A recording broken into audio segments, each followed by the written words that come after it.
Atenção, o programa Rasta News não é recomendado para menores de 16 anos. Contém linguagem obscena, palavras de baixo calão, piadas ruins e humor nordestino. Tirem as crianças da sala.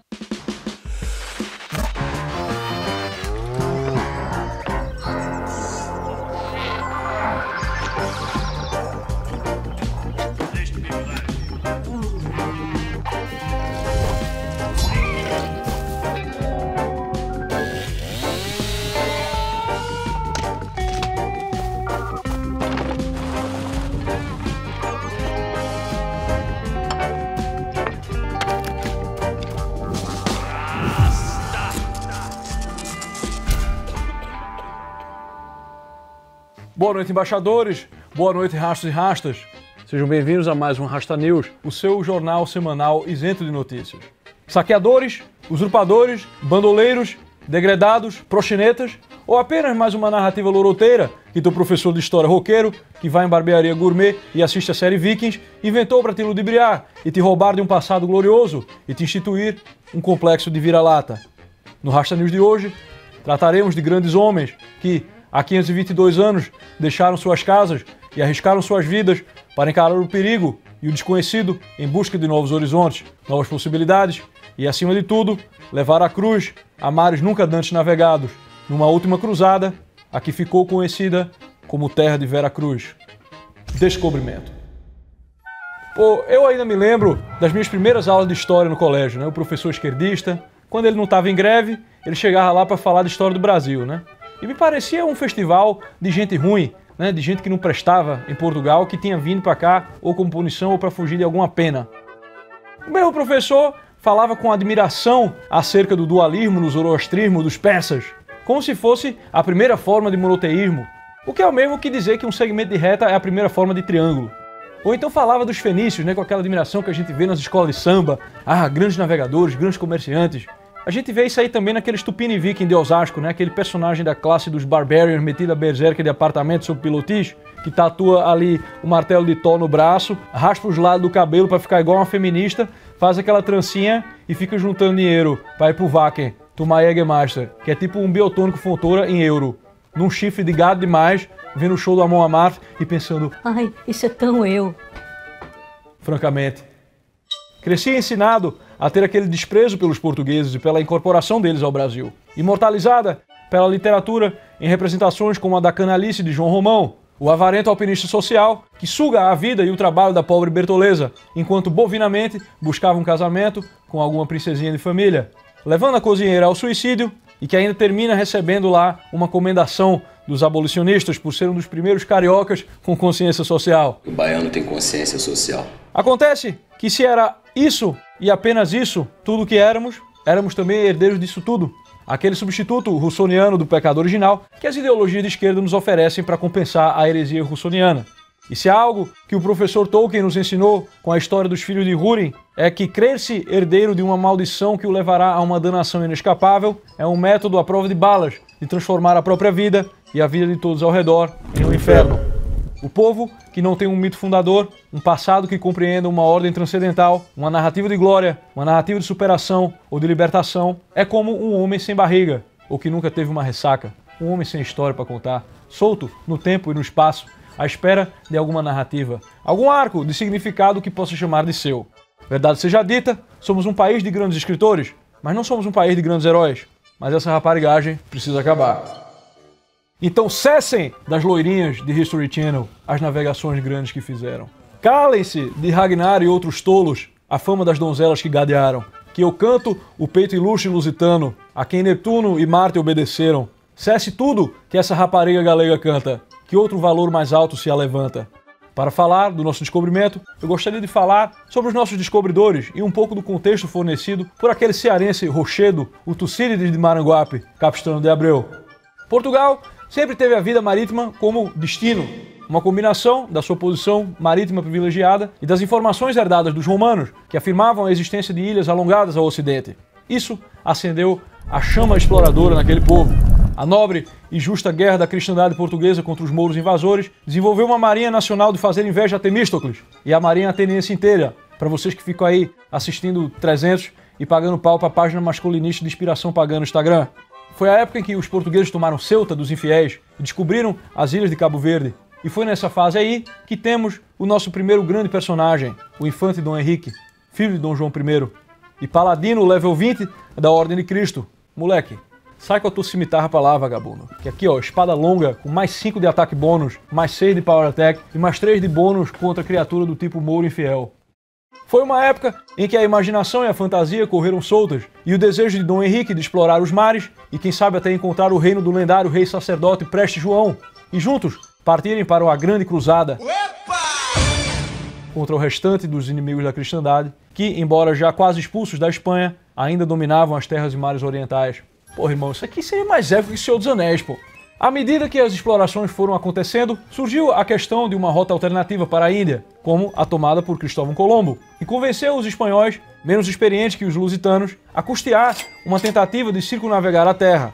Aceitando que Cristóvão Colombo tenha sido genovês, por que razão deixou a cidade de Gênova? Porque não tinha jeito de levar ela no barco.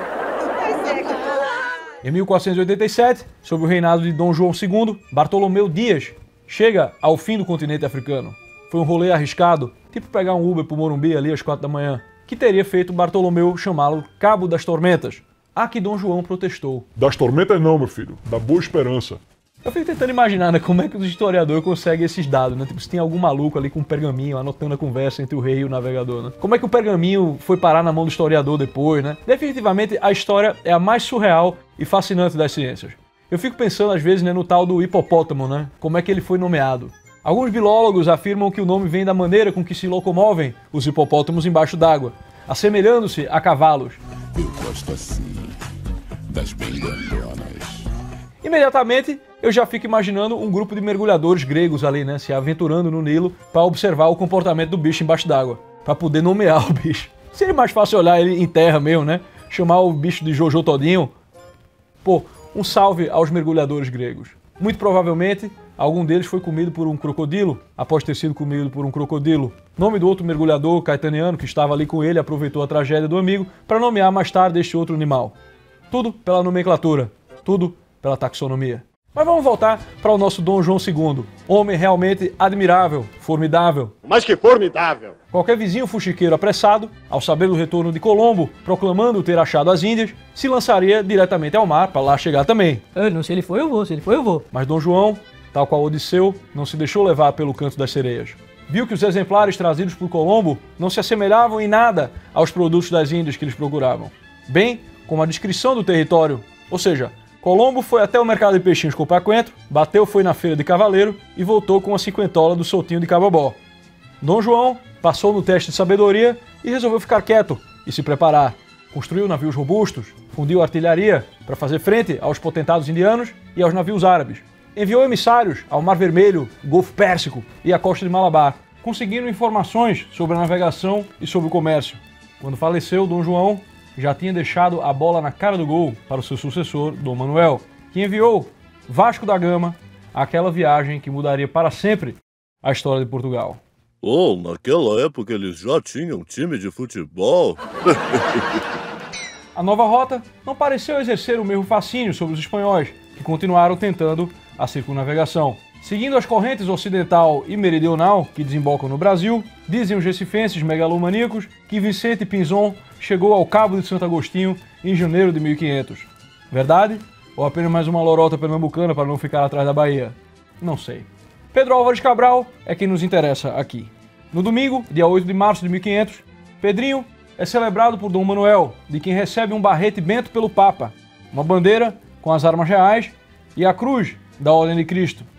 Um loot de itens mágicos para essa que seria uma das maiores campanhas em termos de XP da história.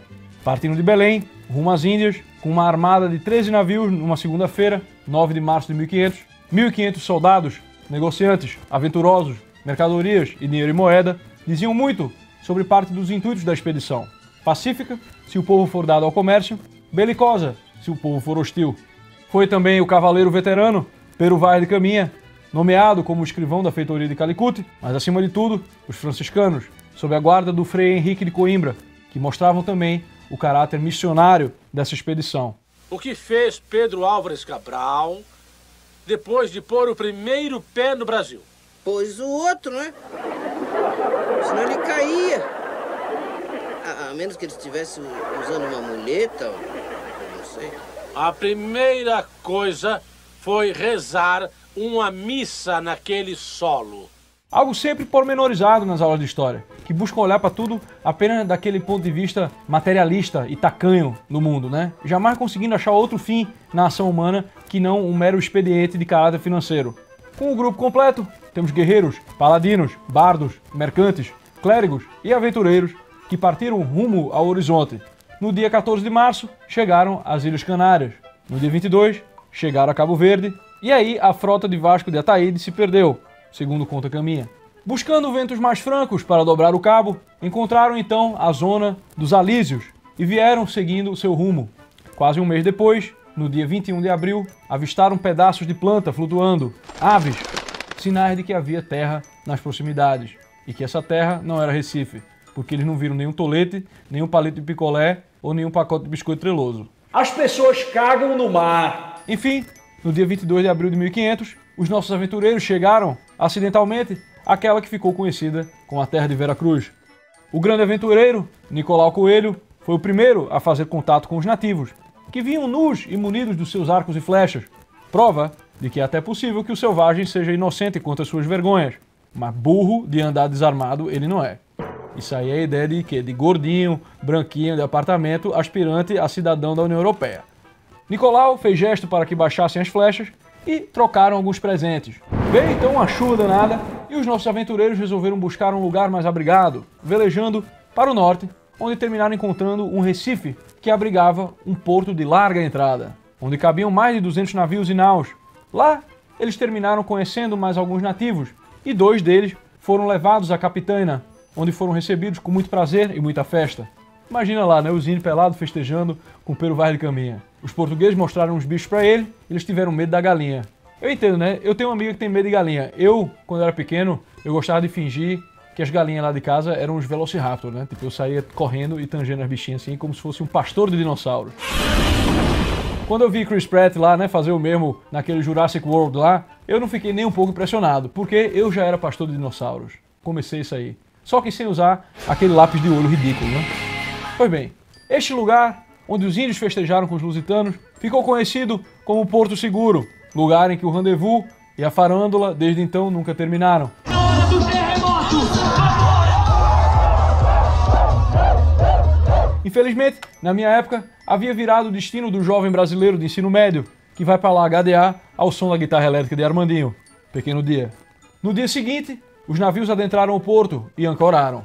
Já no domingo de Páscoa, dia 26 de abril de 1500, ergueu-se um altar onde Frei Henrique celebrou a primeira missa dessas terras, onde pregou sobre a ressurreição do Salvador, sobre as aparições aos discípulos, a incredulidade de Tomé, que guardamos até hoje. Para mim, um dos momentos mais emocionantes da carta de Pero Vaz de Caminha é o da sexta-feira, 1º de maio, quando os aventureiros trataram de fincar a cruz na terra. Durante a procissão, houve um momento muito lindo em que os nativos, ao ver o carregar da cruz, se puseram embaixo dela para ajudar a carregá-la. Plantando a cruz, Frei Henrique disse outra missa. E quando veio o evangelho, todos se levantaram, os nativos se levantaram também.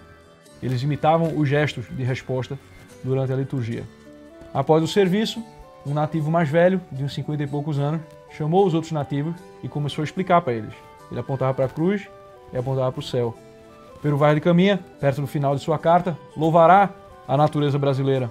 Mas há um detalhe que eu sinto que ficou perdido na nossa identidade. O tal do país com muita geografia e pouca história.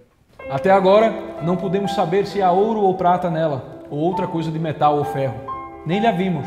Contudo, a terra em si é de muito bons ares, frescos e temperados, como de entre douros e minho, porque neste tempo da agora, assim o achávamos como os de lá.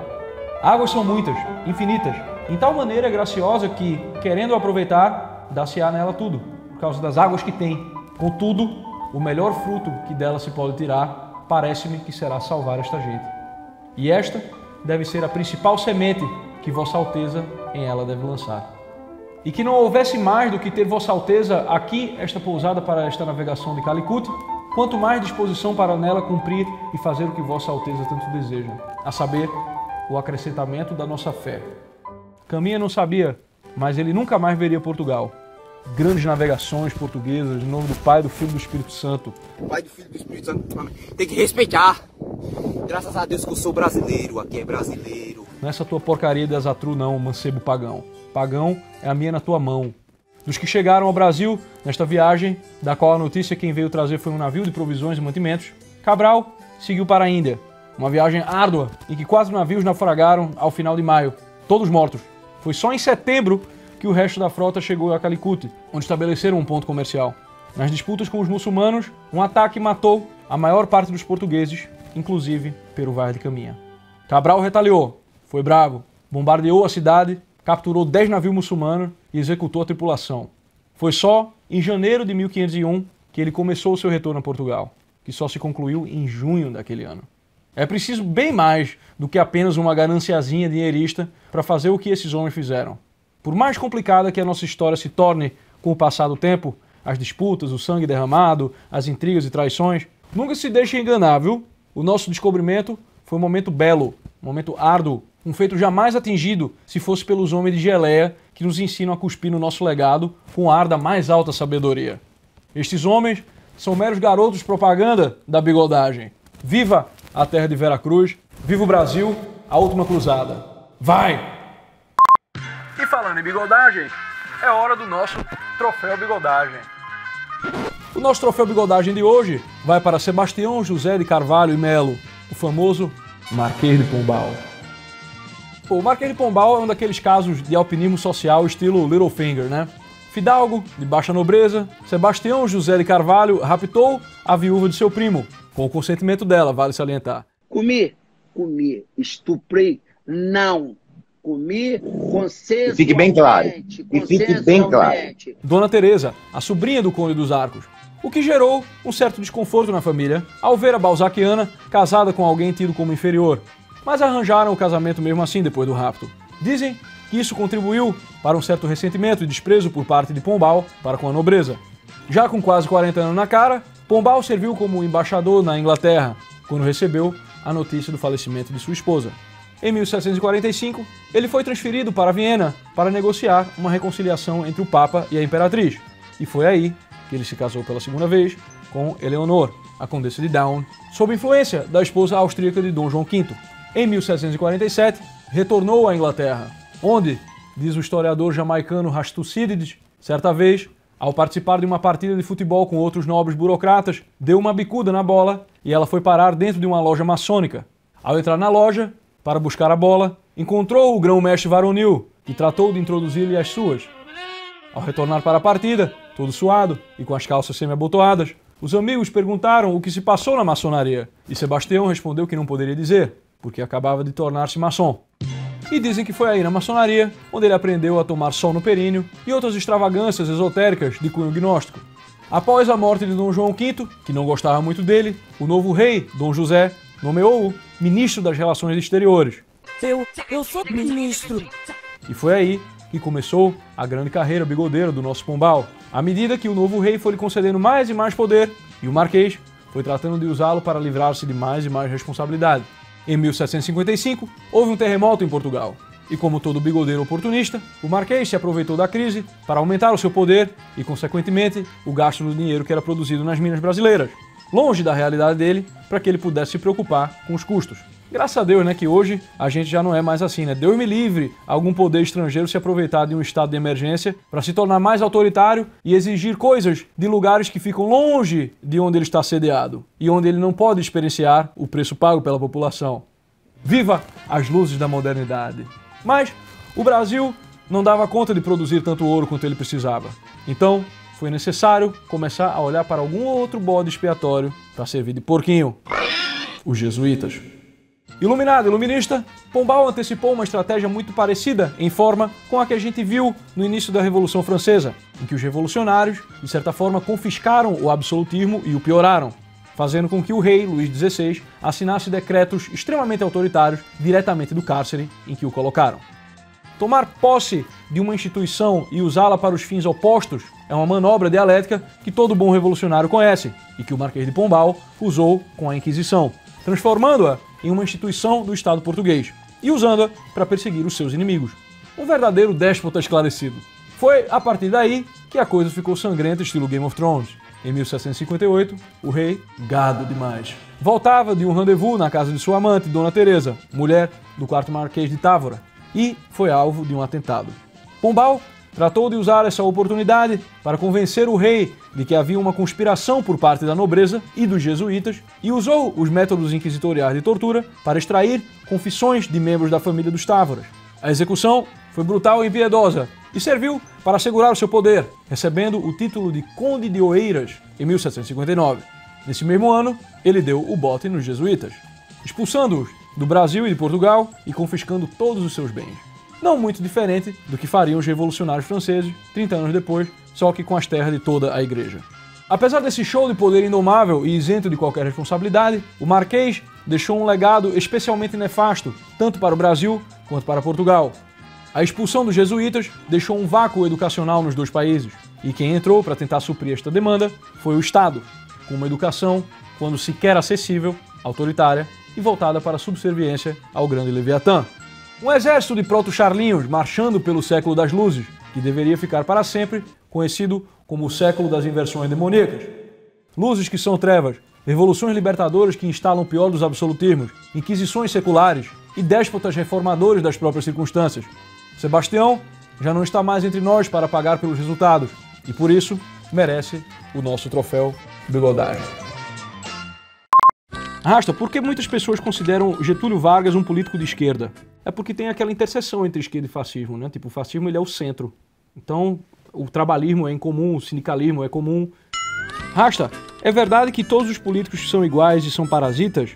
Olha, não é que eles são todos iguais, é que no que eles são iguais. E é que todo poder mama do povo. Rasta, na minha missa o padre fica cantando e mandando levantar as mãos. É assalto ou vai trocar a lâmpada, filho?